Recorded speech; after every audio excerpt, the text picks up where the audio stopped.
Welcome to our channel. Today we how to verify data validation failures in Dagster pipelines, detailed guide step by step clearly. To verify data validation failures in Dagster pipelines, start by accessing your Dagster project. Open your terminal or command prompt.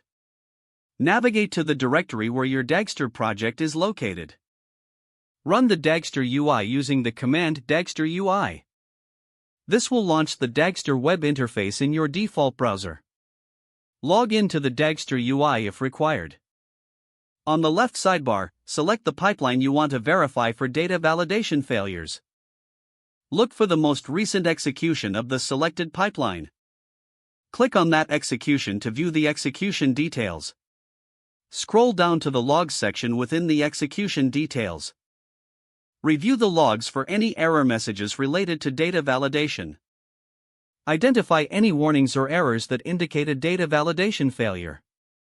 If errors exist, click on the specific log messages to get more information.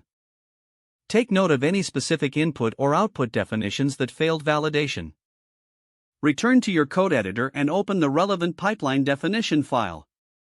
Investigate the context around the validation errors in your code. Check the definitions of the solid or asset that is causing the failure. Ensure that the input data meets the expected schema or type. Use Dagster.validate function to create tests for input data if necessary. Incorporate appropriate error handling to manage invalid data cases. Run the pipeline again after making necessary changes or corrections. Monitor the logs closely to confirm that data validation issues have been resolved. Take additional steps to enhance data validation as needed.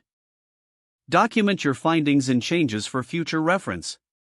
If the page does not load, refresh the browser or try again in a private or incognito window. Make sure you are using the correct email address, then retype it carefully to avoid small typos. If your password is not accepted, use the reset option and create a new strong password you can remember. Check your spam folder for verification or security emails, then complete any requested confirmation steps. Don't forget to like this video and subscribe to our channel for more step-by-step tech guides.